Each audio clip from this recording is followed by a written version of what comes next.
कल्याण परिषद की बहन ममता पांडे जी पूर्व महापौर पधार चुकी हैं। उनसे भी अनुरोध है कृपया सरस्वती वंदना में सहयोग करें।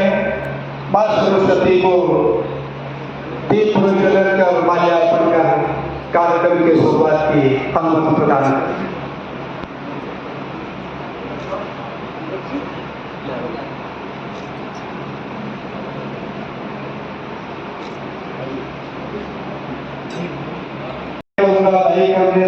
पटेल जी का उनका भी माल्यार्पण कर स्वागत करें। हमारी बहन ममता पांडे जी, उनके स्वागत के लिए भी मैं वेदांती त्रिपाठी जी से आग्रह करूंगा, उनका भी स्वागत करें। गिरीश अग्रवाल जी से अनुरोध करूंगा, हमारे बीच में विधानसभा चेंबर के अध्यक्ष माल्यार्पण कर उनका स्वागत करें। हमारे बीच में हम सबके मार्गदर्शक आदरणीय राजेश्वर शुक्ला जी के स्वागत के लिए हमारी पांच जी से अनुरोध करूंगा।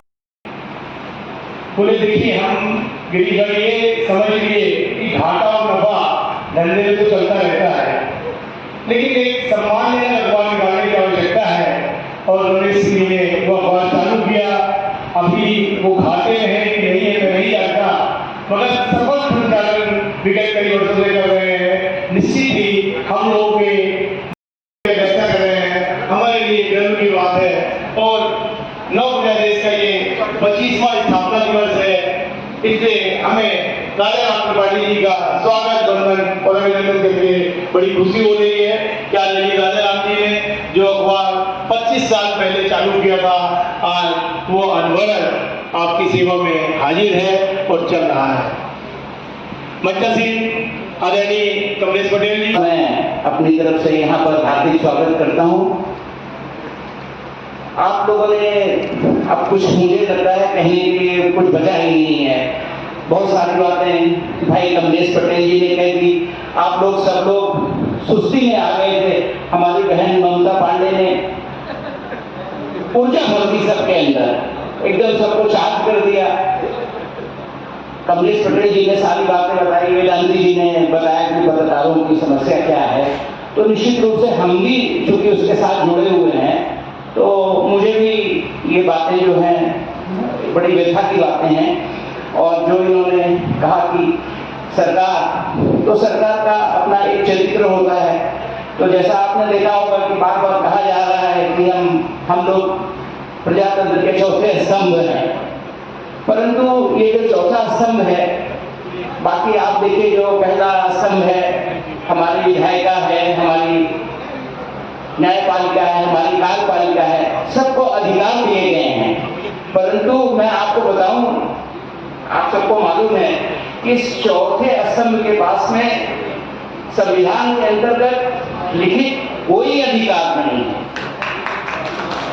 सब कहने सुनने की बातें हैं। और आपने देखा कि इस समय चुनावी मौसम आ गया है, तो आपने जैसे देखा होगा कि जब बरसात होती है तो आप देखेंगे कि सवेरे तक सब कुछ सामान्य था, रात में भारी बारिश हुई और सवेरे देखेंगे कि चारों तरफ पानी पानी, और उसके बीच में से एक दिन 2 दिन में वो पता नहीं कहां से आ जाते हैं, वो आपको टर टर टर टर की आवाज सुनाई पड़ने लगेगी। वो सब बरसाती मेढक जितने हैं वो सब निकल आते हैं, बस उनको प्रतीक्षा होती है कि बरसात हो जाए। तो हमारी लाइन है पत्रकारों की या समाचार पत्र की, वो यही है कि हम लोग प्रतीक्षा करते रहते हैं कि भगवान कब बरसात होगी। आ गया, बता रहे हैं कि एक विधानसभा का चुनाव है, फिर लोकसभा का चुनाव है, रोज आप देख रहे हैं अभी कर्नाटक का चुनाव हुआ है। हमारे प्रधानमंत्री से लेकर माननीय मुख्यमंत्री तक, संतरी तक, जितने को देखिए सब लगे हुए हैं उसी अपने अपने कार्यक्रम में, सब बताने के लिए। बाकी जहाँ तक बात यह है कि वेदांती जी जो अपनी व्यथा प्रकट कर रहे थे कि ये मंत्री जी से भी है, मुख्यमंत्री जी से भी है, ये चरित्र ही ऐसा है। तो मैं बहुत पहले बात करता था कि आज 10 साल तक हमारे यहाँ कांग्रेस की सरकार थी, उसके बाद फिर भाजपा की सरकार हुई, 3 टर्म हो गई, फिर उसके बाद वो किसी प्रकार से कांग्रेस की सरकार आई, दुर्भाग्यपूर्ण वो सरकार चली गई, फिर से वही वापस आ गए। तो मेरा मध्य प्रदेश के परिप्रेक्ष्य में ये कहना है कि चरित्र ऐसा है, मैं आप उसको अदरवाइज लीजिएगा सब, आजकल तो पार्टियों की स्थिति है कि कोई पार्टी कहीं पर है, कहीं पर है ही नहीं है, कहीं पर कुछ है। तो जनता की हालत ये है कि जनता दोनों से त्रसित है, एक नागनाथ है, एक साधनाथ है। पहले जब नागनाथ आ जाते हैं, कितने साल रहे, 5 साल 10 साल 15 साल, उसको बहुत काटते हैं और इस बीच में वो सब बताता है, चिल्लाता है कि बहुत दर्द हो रहा है, बोलते हैं चिंता मत करो, वैक्सीन लगवा रहे हैं, दवाई दे रहे हैं। किसी प्रकार से वो 10 साल पूरा होता है, फिर जब उसको मौका मिलता है तो वो फिर परिवर्तन करता है। तो अब नागनाथ की जगह पे मान लीजिए साधनाथ जी आ गए, 2 साल 4 साल तो उनको समझने में लगता है कि क्या हो रहा है, फिर वो भी अपना वही कार्यक्रम चालू कर देते हैं और जनता उसी प्रकार से पीड़ा में रहती है, चाहे वो पत्रकार बंधु हो, चाहे सामान्य जनता की बात हो। वादा लुभाने की बात यह है कि उसमें किसी को क्या लगता है, किसी को कुछ भी कह दीजिए कि हम आपको ये देंगे वो देंगे। अभी आपने देखा होगा कि कुछ उपचुनाव हुए थे हमारे मध्य प्रदेश में ही, वहां पर हमारे माननीय लोग आए और बड़ी बड़ी घोषणाएं करके गए। वो आके कहते हैं हम जनता को 1000 देंगे, तो दूसरे पार्टी वाले आके कहते हैं तुम 1000 की बात करो तो मैं तो तुमको 3000 दूंगा। एक कोई नेता जी आते हैं उत्तर प्रदेश से, उनसे रहने कहती हैं महू में कि साहब आप क्या देंगे, तो बोले क्या चाहती हैं, तो बोले कि हमको 1000 दे रहे हैं, वो कह रहे हैं 1500 देंगे, बोले आप क्या चाहती हैं, बोले ज्यादा, बोले हम 6000 देंगे। लीजिए साहब, वो 6000 कहाँ से देंगे? मालूम पड़ता है कि वो जैसे आपने कहानी सुनी है ना कि महाराणा प्रताप जंगल में भटक रहे थे, तो उनको एक फार्मस हाजी मिल गया, उन्होंने अपना सब कुछ उनको संचित जो था दे दिया। ये जितने हमारे लोग घोषणा कर रहे हैं, तो मुझे ऐसा लगता है कि इनके तो कोई भामाशाह है नहीं, ये कहाँ से लाएंगे? तो वही हालत ये होती है कि भाई ठीक है, आप देना है तो देने के लिए कहाँ से आप वसूल करेंगे, जनता के ऊपर कर का बोझ है, सारी चीजें हैं, तो वो कुल ले लेके कहानी पूरी वही है। बहरहाल जो हमारे प्रजातंत्र का चौथा स्तंभ है जिसकी बात मैंने आपको बताई, उसकी व्यथा में आप हैं, उसी व्यथा में जो पत्र निकल रहे हैं वो भी उसी व्यथा में है। ये 9 प्रजादेश बोल रहे हैं 25 साल हमारा हो गया, कैसे चला रहे होंगे, बहुत विषम परिस्थितियां हैं, अपना फिर भी चला रहे हैं। तो उनको मैं साधुवाद देता हूं कि इस विषम परिस्थिति में भी चला रहे हैं। और सबसे अच्छी बात यह है कि आज उनके अंदर एक अपना दृढ़ संकल्प है कि मुझे ये करना है। जहां तक मेरा सवाल है तो मैं तो आपको बताता हूं कि मैं पूरा पत्रकार भी नहीं हूं, पर उस पत्रकार का एक देश हमारे यहाँ पर है। तो मैं बोलूँ कि हमारा जो अखबार है उसका अगर कोई बोले नाक है, कान है, आंख है, या बोले उसकी आत्मा है, तो हमारे ये पत्रकार बंधु भी हैं और जो हमारे साथ जुड़े हुए हैं। और जो इन्होंने सामाजिक सुरक्षा की बात की, मैं भी बताता हूं आपको कि सारे लोग इससे सहमत हैं। और आपने ऊंचे स्तर पर देखा होगा कि जो बड़े चैनल हैं या बड़े प्रिंट मीडिया के लोग हैं, उनके किसी पत्रकार के साथ में अगर कहीं कुछ हो जाता है, होता है। अभी आपने एक इंसिडेंट देखा होगा कि पंजाब में आपकी गवर्नमेंट है, वहां पर हमारे दिल्ली के कुछ पत्रकार या जो उसमें बहनें थी कुछ गई वहां पर, और उनको भी बिना वजह उनको अरेस्ट कर लिया गया।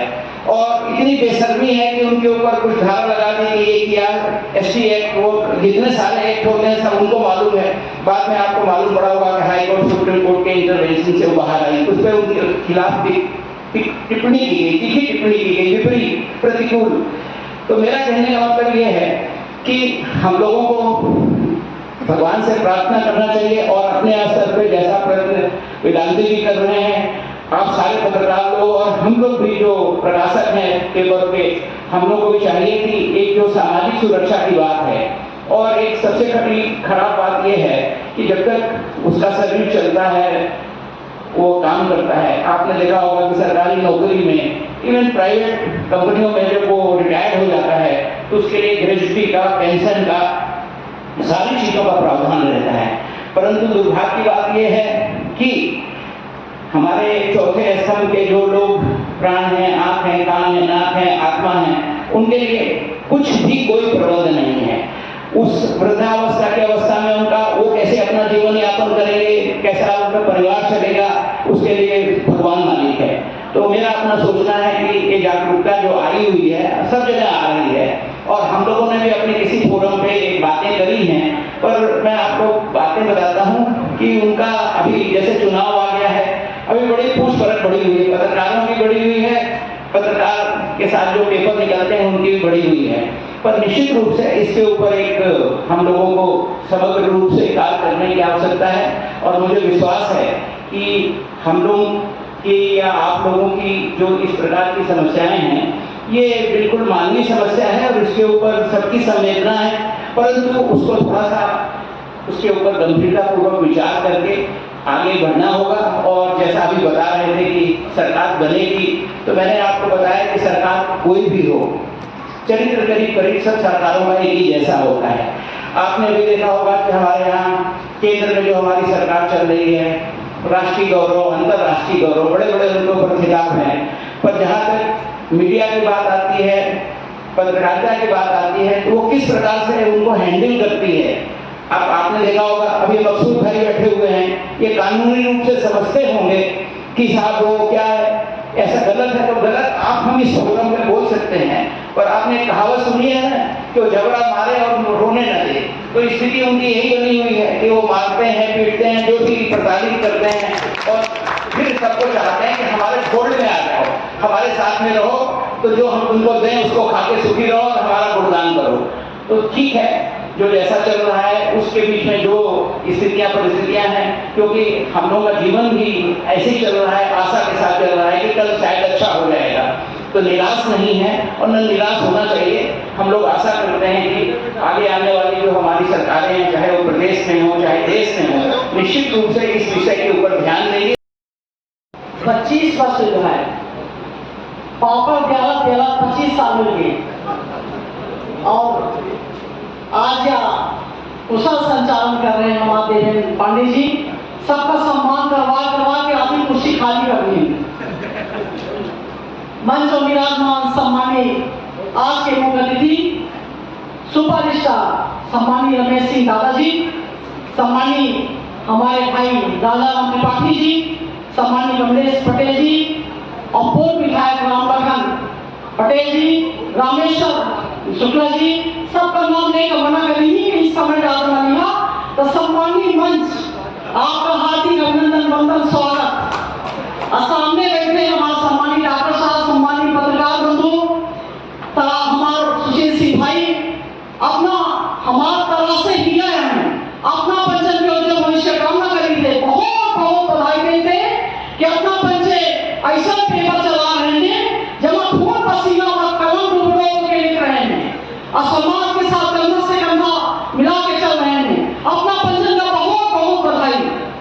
आज हमारे वेदांती त्रिपाठी जी राष्ट्रीय अध्यक्ष हैं, उनके पूरे टीम का हम बहुत बहुत बधाई देना चाहेंगे कि उन गांव से लेके पूरे प्रदेश पूरे राष्ट्र तक सबका पद देके कलम चलाना सिखा दी, रोजी रोटी सबका देंगे। जैसा सुपरस्टार रमेश सिंह यहाँ बैठे, यहाँ सम्मानीय सभी शर्मा जी बैठे, बहुत एक पेपर चला थे तो पता नहीं कितने चूल्हा चला थे, भले कितना संघर्ष करने पड़े, कितने पापड़ डालने से मेहनत करने पड़े, लेकिन बहुत लोगों का घर चला थे, चाहे वो कमे दाल नमक के बराबर चले, चौथा ही कम जरूर आए, लेकिन बहुत कठिनाई बहुत संघर्ष, चाहे पेपर लिखे को हो चाहे पेपर चलाने को हो, बड़ा संघर्ष के काम चल रहा है। लेकिन एक बात को बताना चाहिए, चाहे शहर में हो चाहे ग्रामीण में हो चाहे पूरे मध्य प्रदेश भारत में हो, ऐसे कुछ हो रहा है तो सिर्फ पत्रकारों के द्वारा हो रहा है, विकास हो रहा है तो सिर्फ पत्रकारों के द्वारा हो रहा है। वो चाहे दोनों पार्टी करे, चलते हैं कहे पत्रकार बंधु दर्पण दिखावते बतावते सलाह देते कभी फोटो दिखावते कहा कभी ये कहा ठीक है तब विकास होता है, नहीं तो पता न चले कि कहाँ विकास हुआ और कौन विकास न करे, चुपचाप बैठा है। यह पूरा से पत्रकार का साथ है। हम अपना पंचन का बहुत बधाई देना चाहेंगे। यह 25 साल का पूरे 100 साल हो जाए और सबके लंबी आयु हो, अपना पंचन चला गई, अब गाय ब्याह हो गई, सब कुछ मिल गई, चाहे सुरक्षा हो चाहे गृहस्थी हो चाहे दौड़ हो, सब मिल गई। भगवान सबका क्या है ऊंची नहीं तो रोटी जाने गई है, छप्पन खाए के नाम तो गए थी जहां तो चाहिए कहां हम पंचन इंश्योरेंस आए वहां चाहे वो हो, सब हम बराबर हैं, हिंदू मुस्लिम सिख के। सबसे पहले मैं बहुत बहुत बधाई देना चाहता हूँ आदरणीय वेदांती जी को, उनके समूचे पत्रकार साथियों को उनका समाचार पत्र की 25वीं वर्षगांठ आज मनाई जा रही है। मुझे शुभारंभ में भी उपस्थित होने का अवसर मिला और लगभग जितने भी अधिवेशन यहाँ हुए और आपने बुलाया तो मेरा प्रयास रहा कि मैं जरूर उपस्थित हूँ। मुझे खुशी इस बात की है,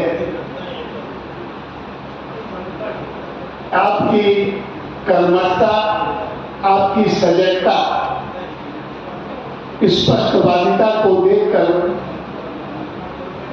आदरणीय डॉक्टर लालता प्रसाद खरे जी ने आपको अखबार चलाने के लिए प्रेरित किया था और आप उसमें खरे उतरे। 25 वर्ष का समय बहुत होता है। इन 25 वर्षों में हर परिस्थिति को झेलते हुए आपका अखबार निरंतर चलता रहा और आपने किसी से समझौता नहीं किया। और उसका सबसे बड़ा कारण है आपकी ईमानदारी। आपकी कभी नियत डिगी नहीं। आपने सच्चाई का साथ दिया, वास्तविकता का साथ दिया। जो चौथे स्तंभ का कार्य है आम जनता तक सही बातों को पहुंचाना, उसमें आप खरे उतरे।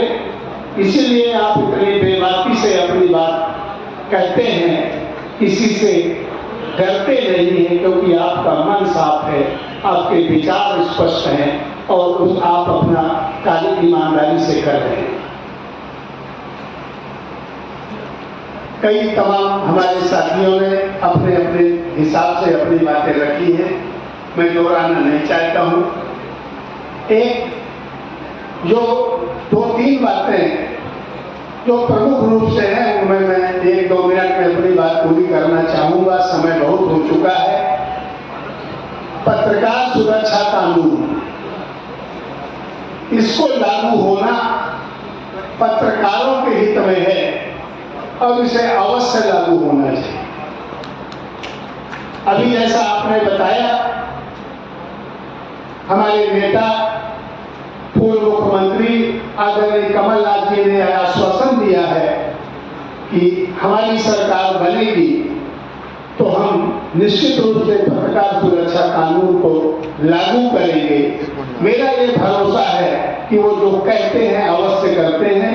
कोई घोषणा ऐसी नहीं करते जो उनको करने में कठिनाई।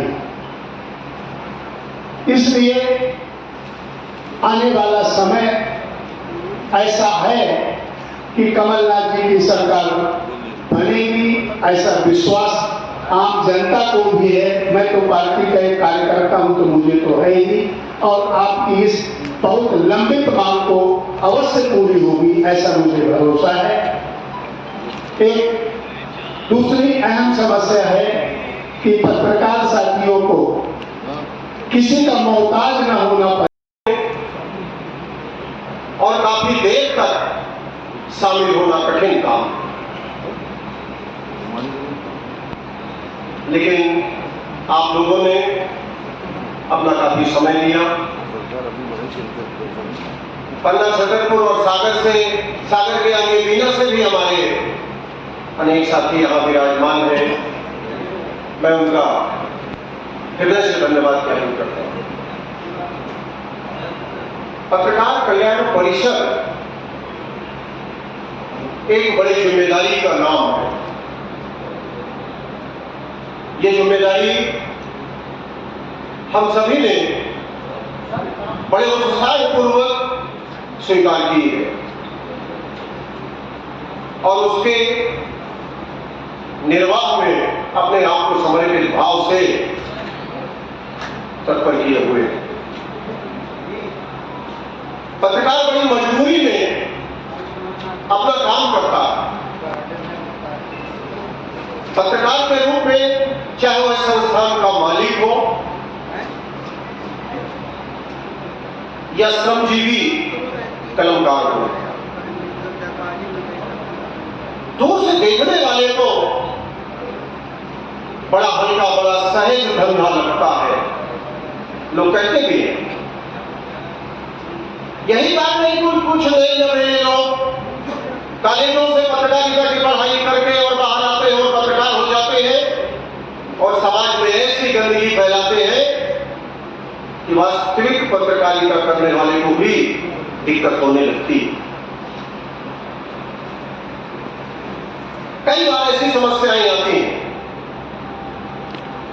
लेकिन फिर भी हम अपने रास्ते से विचलित नहीं हुए, अपने रास्ते पर चल रहे और ये वादा करते हैं कि पत्रकार कल्याण परिषद कभी अपने मकसद से भटकेगा नहीं, अपने उद्देश्य से डिगेगा नहीं, चाहे जितना बड़ा संघर्ष करना पड़े हम आगे बढ़ते रहेंगे और चलते हैं।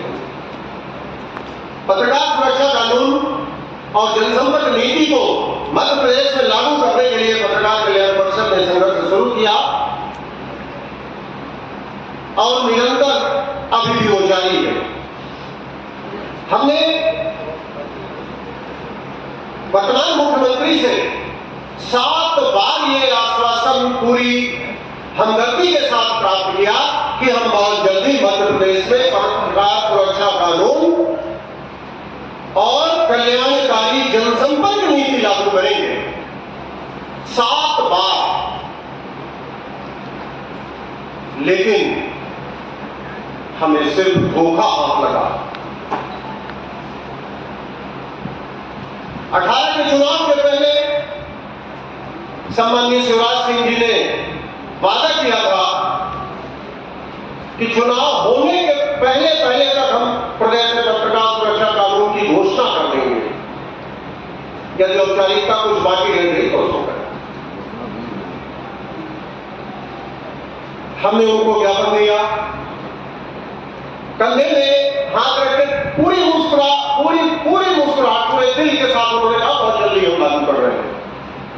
जब चुनाव के 2 महीने बचे तब तक कुछ नहीं हुआ। हमने भोपाल में कार्यक्रम किया और उनके विरोध का ऐलान किया भोपाल के गांधी भवन से। उसमें सत्ताधारी दल के अलावा बाकी सारे नेता थे। 10 सितंबर 2018 को भोपाल के गांधी भवन से हमने कार्यक्रम किया। बिना बुलाए उनके जो खनिज निगम के अध्यक्ष और सलाहकार थे शिव चौबे, वो आए। हमारे कई साथी साहब सब लोग वहां मौजूद थे। वो आए, दर्शक देख हमें पीछे बैठे थे, हमारी नजर पड़ी, हमने उन्हें मंच पर बैठाया। उन्होंने अपनी बात रखी और कहा कि आप लोग ये बंद कर दीजिए, ये विरोध करने की आवश्यकता नहीं है। मुख्यमंत्री जी आज जबलपुर में किसी आवश्यक काम से गए हुए हैं, लौट के शाम को मुलाकात होगी। आप सबके भोजन की व्यवस्था सीएम हाउस में है और हम बात करके और इस समस्या का समाधान करेंगे। हमारे उस समय प्रदेश अध्यक्ष दासी के थे, हमसे लगातार वो करते हैं। हमने कहा भाई सारे लोग जिस उद्देश्य से आए हैं आप मंच पर खड़े होकर इनसे पूछ लीजिए। यदि ये लोग चाहते हो कि हमको अपनी मांगों के लिए नहीं लड़ना है तो हमें कोई दिक्कत नहीं, लेकिन हमारे यहाँ लोकतांत्रिक व्यवस्था है, अध्यक्ष कोई बात बोल दे और सब पे लाद दे, ये नहीं होगा।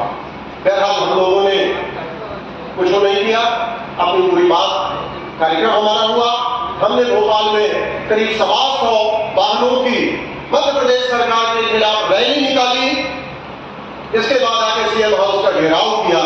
करीब 200-250 पत्रकार वहां सीएम हाउस के घेराव में थे और उससे ज्यादा तरह की पुलिस थी। अब अनेक भद्र के कपड़ों में, कोई किसी तरीके से, कोई डंडा वाला, कोई बंदूक वाला, कोई चश्मा वाला, मतलब इस तरीके से ढेर सारे हमारे कुछ साथी उग्र भी होने लगे। हमने कहा शांति से काम करिए, अभी इसके बाद भी हमारी और कई लड़ाइयां। हमने वहां धरना दिया, जनसंपर्क के प्रमुख सचिव आए और उन्होंने ज्ञापन लिया 7 दिन में हम आपकी बात पूरी करेंगे, मांग पूरी करेंगे। हमने कहा हम आपको 25 तारीख तक का समय देते हैं। यदि आप 25 तारीख तक पत्रकार सुरक्षा कानून लागू नहीं करेंगे तो 26 सितंबर को हम जयंत से विरोध जैसा कि इतने दिनों से हो रहा था वो भी हुआ। ठीक 26 सितंबर को जैत में शिवराज सिंह जी के दरवाजे से हमने विरोध शुरू किया। स्वच्छ मतदान जागरूकता अभियान, सब कुछ होता रहा। मैं अपनी ओर से अपने सभी पत्रकार साथियों की ओर से हार्दिक शुभकामनाएं देता हूँ, उनका वंदन अभिनंदन करता हूँ और ये आशा करता हूँ कि रजत जयंती और स्वर्ण जयंती सारी जयंती ये पेपर जो है बनाए और जुबली राष्ट्र की तरक्की के साथ निरंतर अपने प्रगति पथ पर अग्रसर रहे। क्योंकि पेपर कोई भी छोटा और बड़ा नहीं होता है, लेखनी छोटी बड़ी हो सकती है। लिखने का भाव क्या होता है, हर पेपर की कलम बताती है, कलम की ढाल कितनी है और उसी से